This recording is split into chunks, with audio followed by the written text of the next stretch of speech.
another episode of Learning and Development, Preparing Enterprises for Tomorrow. I'm glad to host today Mr. Ankit Maheshwari, Chief Technology Officer, Innovaccer. Thanks, Ankit, for joining us today. It's very unique to have you as a CTO with us in this series of conversation because I'm looking forward to a different kind of insights, right? We also have with us Mr. Dhaval Sharma, Head Solution Consulting, APAC Coursera. Thank you, Dhaval, for joining us again on this series and joining us for this endeavor. Thanks. You. Right? Pleasure. Ankit, I begin with you. Right? We have had this series of conversations with multiple sectors, starting from BFSI, manufacturing, pharma, but largely we have been speaking to the HR and L&D heads because we feel that learning and development is of their purview most than many others, right? But we kind of chose to take a different, dab at it, saying that you are at the helm of a huge technology-driven startup, right? And you being the CTO, technology is known to help people pivot and disrupt, right? Both ways. So I believe learning could be as pertinent for you as well. So what are your thoughts about this? How are you seeing learning and development in your organization, and does it become your mandate as well? Yeah, no, definitely. And I think for us, because we are into a healthcare tech space, right? So it's two pieces out there. One is the domain, because when we are dealing with, say, healthcare, that's US healthcare domain, very different. So when we get on board people, nobody understands what you are doing, why you are doing. And then comes the technology part, right? And technology part, like as you very well said, is never constant, always moving ahead, right? 3 years ago, there was nothing like Gen AI out there, right?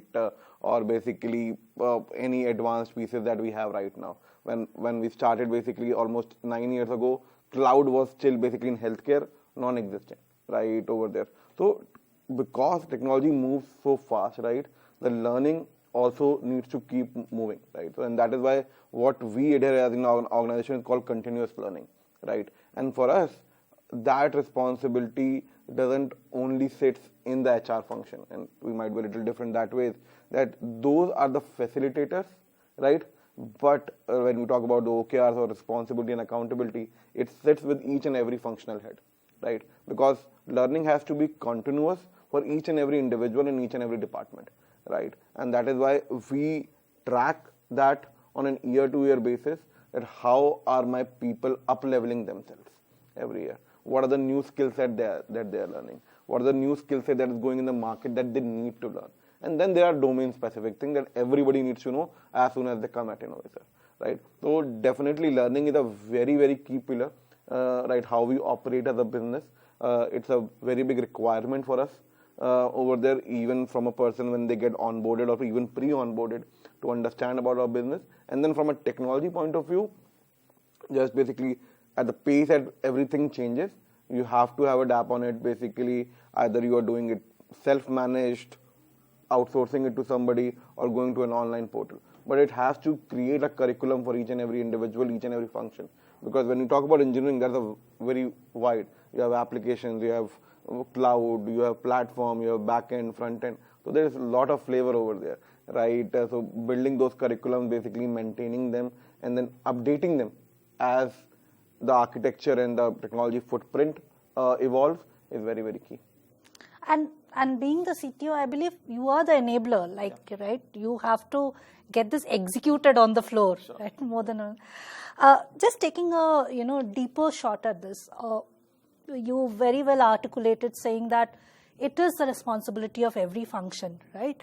Having said that, the learning that your organization needs, also keeping in mind that you are the tech enabler for your customers also, right? So you are expected to be way ahead of the curve, right, from any other company. The nuances or the requirements at every job level or skill level will be very different. How do you, traverse that journey when you are, architecting the learning curriculum, like you said? Yeah, a really great question. And I think we deal with that question almost like whenever the next review cycle comes in, right? Because when we even create job description or basically how does a person grow in a particular role, right? From moving from, say, an SD1 to an SD2, or moving in that hierarchy of basically getting promoted. There are certain skill set that you need to know, right? Over there, there's a requirement. So it's not just about the more responsibility that you're taking, but how you're up-leveling yourself. And that is why we also have a learning charter for each and every role, right? And how do we track basically? So we have something called learning credits, right, over there for each and every individual, that you need to learn these many skills. These are optional, these are stretch goals, so maybe 8, if you do 8, amazing, outstanding, but you really need to do at least 4, right? There must be some courses that you're taking, up leveling on any of the technology. It might also be aspirational, not related to job. But because we believe that when the learning stops, basically, there is some problem out there. The people are not challenging themselves. All right. So that is why, and that curriculum, basically designing that curriculum is a very big role, right? There is where the PX sits basically, or the learning, L&D heads sits with each and every functional leaders, understanding what their vision is. Where do they want to go in the next 1 year? And then using that, they backtrack, okay, if you want to go there, these are the skill set that your people will need. And that starts becoming the part of their learning plan or the curriculum. So that is how we drive or try to drive the learning curriculum, because it's not a science as per se. It has to be an art and science combined, because for each and every function, for each and every business, the vision might be different, where they want to be, right? If, say, suddenly profitability becomes a big thing, so maybe the chief business officers and basically the biz ops needs to understand more about finance right now. Then they need to take those courses. Or even non-financial leaders, maybe a tech leader also needs to understand what is EBITDA, or basically those kind of terms basically over there. And nobody, like from an engineering college, you don't learn that, right? So how do you get those people to understand that? That is learning, right? So, and even from a technology point of view, sometimes the product managers needs to understand technology so that they can interact with the engineers in a right manner. Otherwise, you don't want engineers making fool of product managers saying this will take that many of effort where it won't, right? So learning is like 360, and it has to drive through where the company wants to be, and then trickle down basically each function, how that function can get that company over there, and what is that gap right now in the skill set that people need to fill. Wonderful, wonderful, Ankit. And one thing that stays with me, Ankit, is that it's not a push down approach where you are putting it down to your employees that please take this course or do this learning. It is that you are checking with them as to where is it that they wish to go, and also keeping in mind the business goals. Dhaval, I've kept you waiting for long, but this is where I come to you. We heard how Innovaccer is approaching their whole learning dynamics, right? How do you see a partner like Coursera, helping companies such as Innovaccer achieve these goals that he just articulated, right? That you make it skill level, you make it function level, you make it relevant to the business, and you make it relevant to the employee. The too many things, right, happening. Over to you. Yeah, so firstly, I'm really glad to hear whatever Ankit shared, because I think it's important to put it out there to articulate that learning L&D, especially in a corporate context, is not an easy thing to pull off, right? We just assume, here's a portal, here's content, employees, you can just go and learn and you will be, superstars the next day. I'm really glad that Ankit articulated that it's a mix of art and science, and it takes a lot of effort, and everybody in the organization, not just the learners, but their managers and the top management, need to be invested in learning, because it is actually that hard to pull off. And frankly, when it comes to L&D, and we have also as a learning provider traversed this journey, starting as simply a portal where Stanford professors would just upload their classroom lectures, right? You literally had a video camera in the classroom and it would go out into the world. Now to a place where we consider ourselves more as a solutions company, right? So we are not just selling content. We are not just telling companies like Innovaccer, here's our catalog, figure out what you need to do.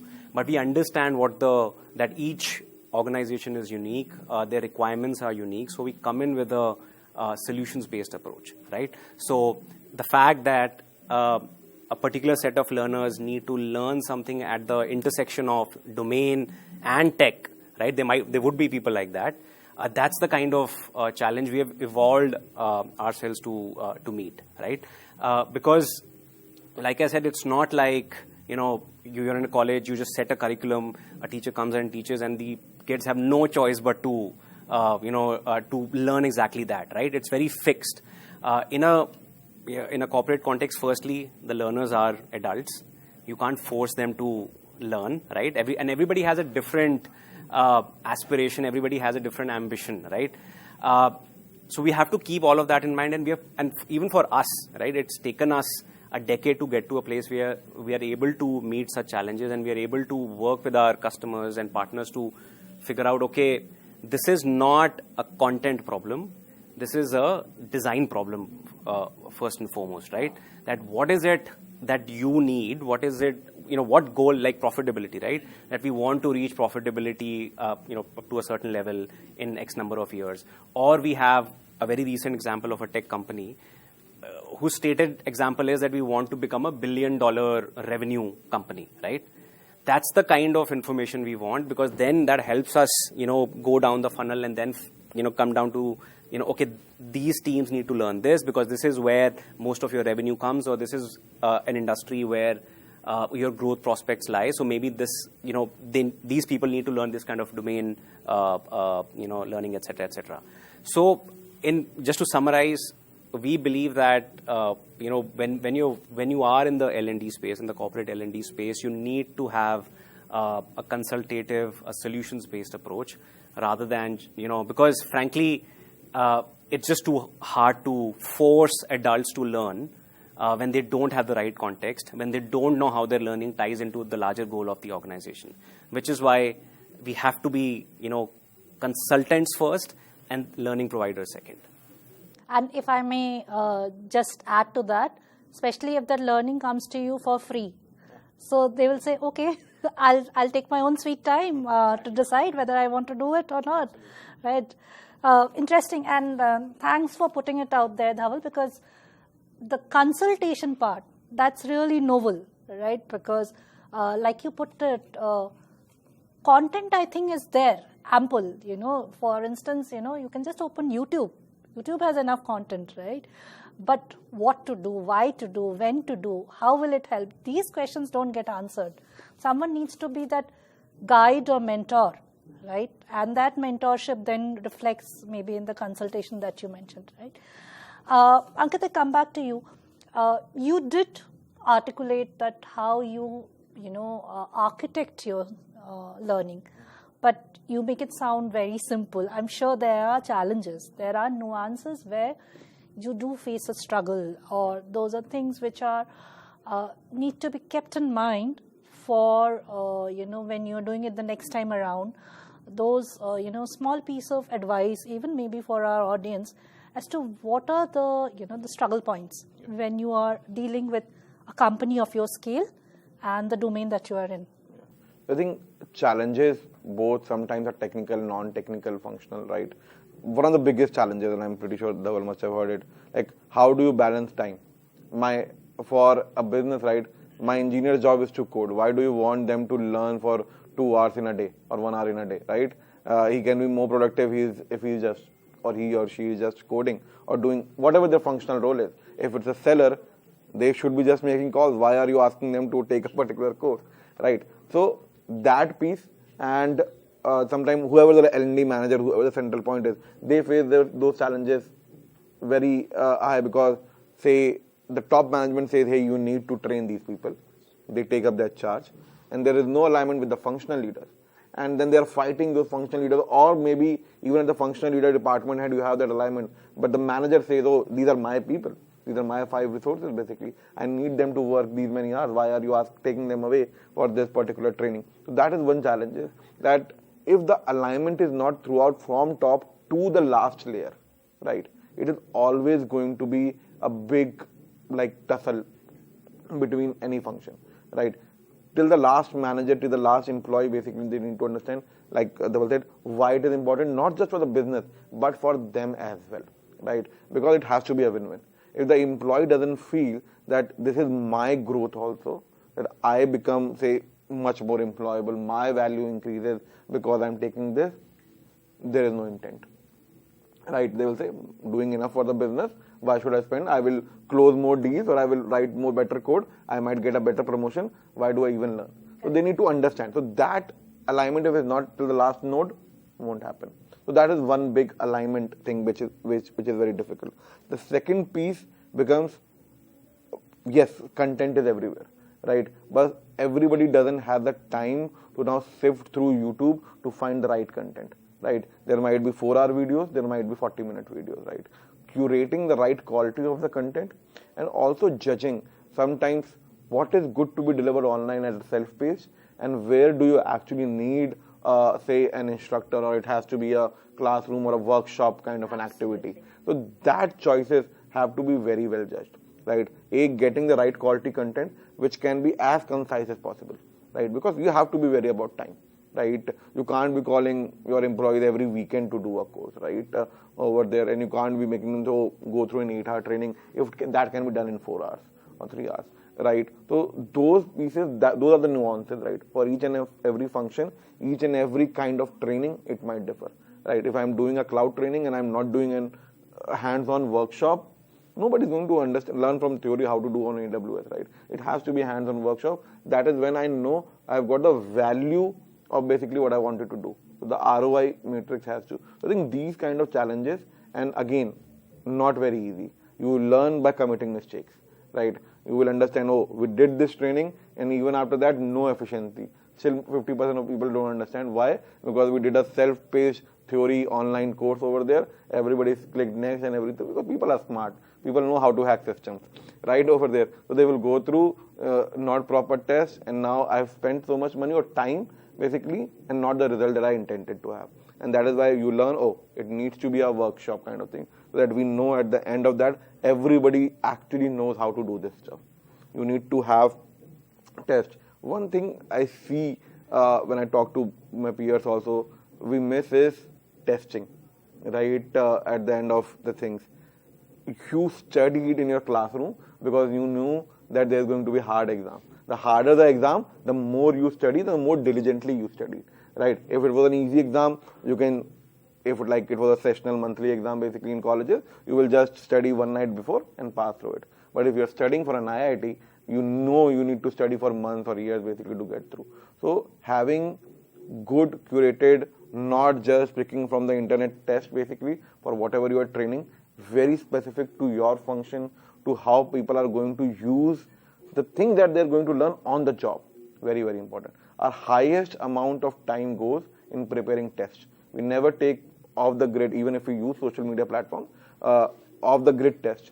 Our basically top engineers or top people in the function create those tests basically themselves. And say if it's engineering, I will go through that test, or my VPs will go through that test basically to understand it's hard enough, that this cannot be hacked. People are not going to, because now that is there, people will go through that learning with discipline, with some sincerity, that we need to pass that. Because if you're not passing, if you're failing multiple times, that's a big red flag for me. So those are the kind of ways we have tried, and again, that has been learning. Because we saw how people were hacking, they didn't see results, because we are not testing them, they are not going through exam, they don't have a fear of failing. That has to be there. And things have to have consequences also.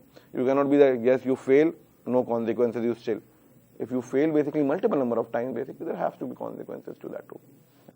One thing is clear, Ankit, you're dealing with coders and you mentioned hacking so many times. That's one nuance that has come out distinctly in this interview. If I might add, you sound like a dream customer to us, because you understand that there's an equal partnership, right? It's not like you can't outsource all of this. I was coming to that, Dhaval. This is music to your ears. Yeah, absolutely, right? It is, absolutely. Yeah, at that note, Dhaval, I anyways come to you that any framework that you might have, successfully deployed for a use case like Ankit just presented, you have anything to share with us? Absolutely. So now we have come to a place where results matter, right? ROI matters. And at the end of the day, if you want a changed behavior, and learning is essentially about changing behavior, right? Workplace behavior. You need to change skills, right? You need to change the ability of people to do what they were able to do before. You need to take them to a higher level. which is why we now focus on the end result, right? Which is skills. What is the learner going to be able to do differently once they undergo a program which Coursera builds along with our customers? So around that theme of skills first, there are a bunch of things that we, again, since we take a very consultative approach, it's each program that we design and build for our customers is different, right? So depending on, let's say, if you're talking about Innovaccer, and we're talking about a lot of, coders and engineers, hands-on practice is really important, right? So the concept of, the ability to practice, first of all, right? So you learn a concept and then you practice, right? That's what coding is about. You don't learn coding just by reading books and memorizing. Obviously, there's a lot of, every kind of learning requires memorizing, but coding is about practice. So, we have, a bunch of projects that people can basically essentially just say, okay, I need to focus on this very specific concept, which I'm having some trouble with. So let me spend 30, 40 minutes understanding, seeing how, how to do that on a software suite, and then practice it myself, right? We call them guided projects, right? Then, we have something called skill sets, which are job role focused, right? So let's say you have entry-level engineers and you want to transition them to, let's say, full-stack engineers, which is a very common use case for us, or even to other roles like data science roles.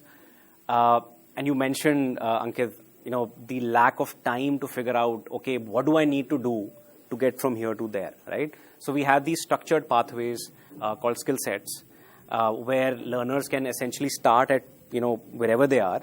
And there's a very structured way in which they can get to, okay, I am today, let's say, a front-end engineer or a Java engineer, and there are data roles available or full-stack roles or cloud engineer roles available in my company, and I've been given the opportunity to apply for those roles, but I have to learn the job. Then there are structured pathways, right, which focus on those skills, which say, okay, if you want to transition into this second role, here are the set of skills you require. And here's the pathway that you go through in order to get there. So depending on the need of the learner, and again, Coursera is known for courses. In fact, the word course is part of our name itself, but there are multiple types of formats of learning: courses, projects, longer certificates, specializations, which can be threaded together into a very individual, very personalized kind of pathway. So we recognize that, okay, every organization, every team will have different goals, and using our learning products, how can we put something together which is unique to each customer? So the idea is focus on skills and work backwards from there. If we need to develop somebody to a certain level in these skills, these identified skills, what is the right content for that, and how do we put that content together in a seamless manner so that learners can go from point A, where they are today, to point B, which is to prepare themselves for those new roles or just that enhanced skill level. Great, Dhaval, because what you mentioned just now is that from an employee standpoint, right, if I view this, what you just articulated, it's not just, you telling me that you please do this course and it will help you. It is very well defined that what that help means, where will I reach. It is very, very definitive, someone can visualize that how will I move from my current situation to the next situation, and it can be quantified, if I may say, in certain manners, right? It is not just qualitative, being put on print that, oh, please do this and you will benefit. That benefit is far more tangible, you can view it. It has to be, otherwise it loses meaning, right? And we put up the right keyword, and we also call that same thing learning pathways, is basically what we term basically for each and every function, right? And this is one of the ways basically, or the way for you to get from A to B, right? Yeah. So. Ankit, you also mentioned that there are penalties, if I may say, if you have not successfully done certain of your learning courses. But overall, how or what do you measure in your organization to finally analyze that? You said you had your share of learnings. Something worked, something did not work. what determines that, how do you go about measuring that what has worked and what has not worked? What are those matrices? Yeah, so see, from an overall point of view, we heavily work on an OKR model, right? The objective and key result, right? And very outcome focused, then output focused, right? Like what you want to achieve and how basically the impact that you are having, right? So you might do 10 different things, but if that is not showing as an outcome, so yeah, great output, you ran that many miles basically, but if it's not showing the outcome basically, then there is something mismatched basically over there. So when we start any quarter and even the year basically, we define those OKRs, right? And those are the things that people are measured on at the end of the quarter and then at the end of the year, right? Learning or upskilling is one of those at an individual level, and the outcome of efficiency, because why are you learning, right? You are learning to reach a business objective. I need AI professionals in my team, or I need particular front-end engineers on, say, one of the technologies which I don't have right now, and hence I'm not able to do this particular job. And hence, if I train these people, I will be able to do. So business objective needs to be met over there. Or maybe efficiency needs to be increased, right? Because we don't have the people at this skill set, that is why I'm being inefficient.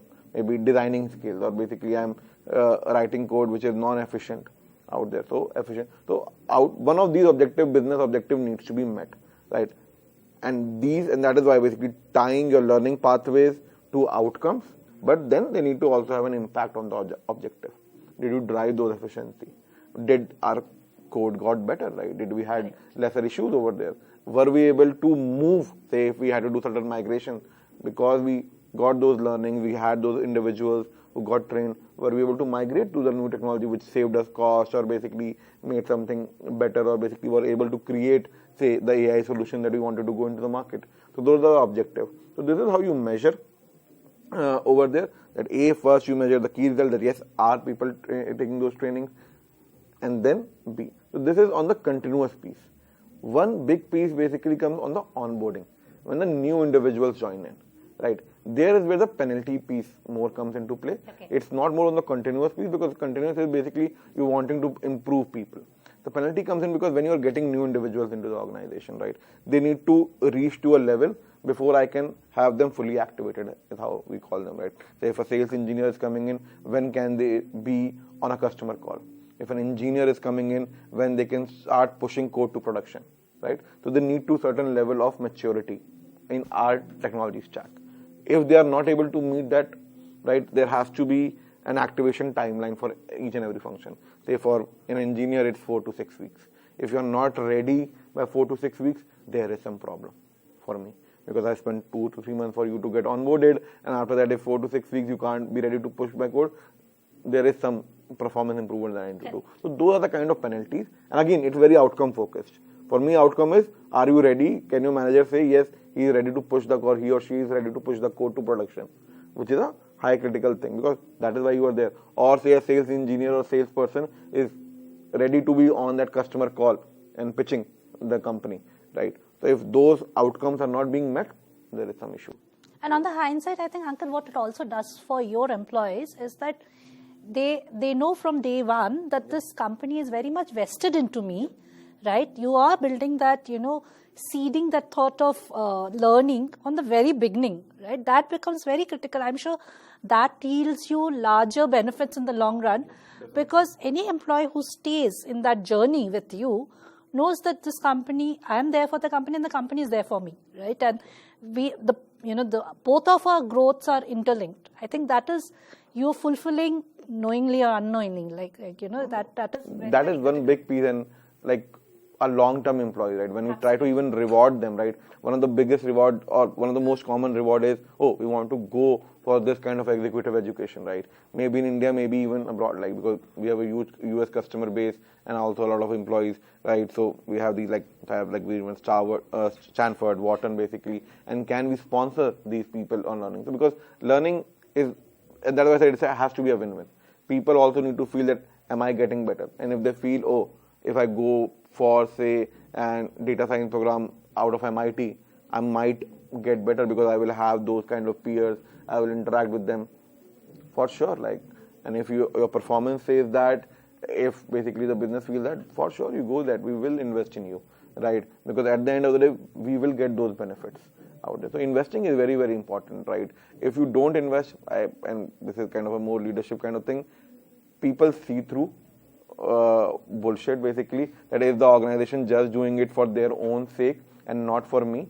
And when they see the sincerity that no, companies also invested in you to get better, they give you more than 200% of their time.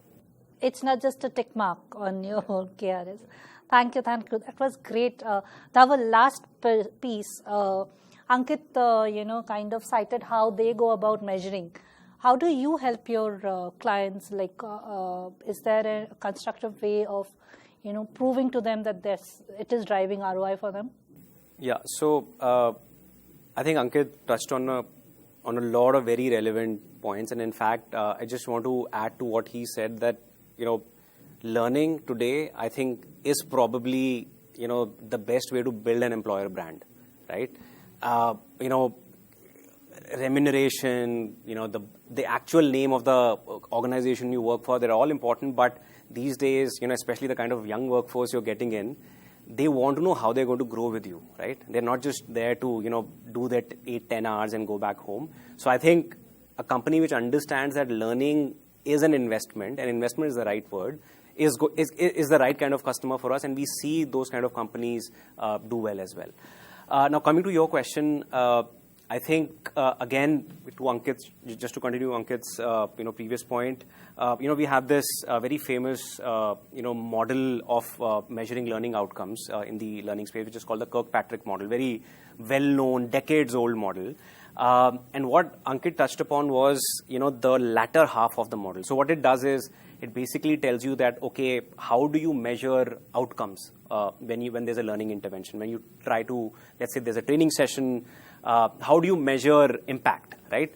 And it takes you all the way from, okay, let's say there's a physical session and the session is complete. You usually pass on a survey, right? What did you think of the session? From that point, it goes all the way to maybe months later, or years later even, where you check, did we reach our goal of increasing profitability, right? And what Ankit mentioned was the latter half of that model, where, it's obviously the managers on the job who can check whether behavior is changing or not. And then obviously the management checks whether learning has led to us achieving our goal or not. We, as a learning provider, focus on the earlier part of that ladder, right? Which is, okay, firstly, has the learner felt at the moment of learning that they, are learning something impactful? So there are basic things like surveys and reviews, etc. Then there is something very important which Ankit touched upon, testing, right? How do you basically figure out if somebody has learned something? So the Coursera model is very, very heavy on testing, right? In fact, you figure out if somebody has learned something or not by, pushing tests relentlessly at them, right? After every module, there's a test. Do you recall what you just learned? Can you solve this basic problem, which the last module talked about, and so on? And ultimately, all of these testing metrics, the outputs of the tests, they all are kind of churned, and they are kind of modeled into a skill growth kind of view for the administrators, right, or the customers. So you can basically, as a customer, Ankit, if you want, you could basically see, okay, I implemented a certain program from these group of learners. They started on a certain date. 6 months later, where have they reached in terms of the skills developed, right? So let's say we focused on, cloud engineering skills, and we took a bunch of learners who were, novices, right, in cloud engineering. And we have pushed a learning program focused on cloud skills at them. Have they reached a certain level, which we expected them to reach after 6 months, 9 months, whatever that period of assessment is? So you're almost providing a dashboard. Absolutely, Absolutely, right? So, and it's all centered around skills. It's all centered around testing, right? Because there's literally, you can't, it's not about not trusting the learner, but you can't take a learner at their word that I now know this, right? You have to test them. So we basically hand off the learning process at a certain level, that on our platform, learners have learned these particular skills, and they have reached these skill proficiencies, and now we expect our partners and customers to then, give feedback to us that, okay, on the job we are seeing such behaviors, and we are able to, see discernible change on the ground. So basically, testing and providing very clear metrics to measure how learners are developing actual skills, right? We don't think metrics like how many hours people spent on the platform are important. What is even though we provide those metrics, but what we feel is most critical is what are the actual skills you developed while you were learning on our platform. And we provide an easy way for customers to. So if I may just add, Dhaval, when you mentioned that, how many hours, those are the feel-good factors, right? You send them across to your customer. That's the GMV equivalent in e-commerce, right? But the real thing, merit is in what you mentioned, that whether those are being tested properly and whether they're showing outputs or not. Thank you, gentlemen. I have had such an invigorating conversation after a long time, and so many nuances have been captured by you, Ankit, maybe off the record. I have had such a good conversation on an HR-related topic with a CTO. It is mind-boggling and really, rejuvenating for me that, yes, technology, no doubt, and people in your position, you are the real enablers of most companies today. We are handcuffed without, technology. And thank you so much. And thank you, Dhaval. Your consultative side, we saw a glimpse of it. And thank you for, taking us through that whole journey, that how you are, becoming the true partner for your clients, because content is always there, but what will work and what will not work is the piece that you are solving for them. Thank you so much for your insights today. Thank you.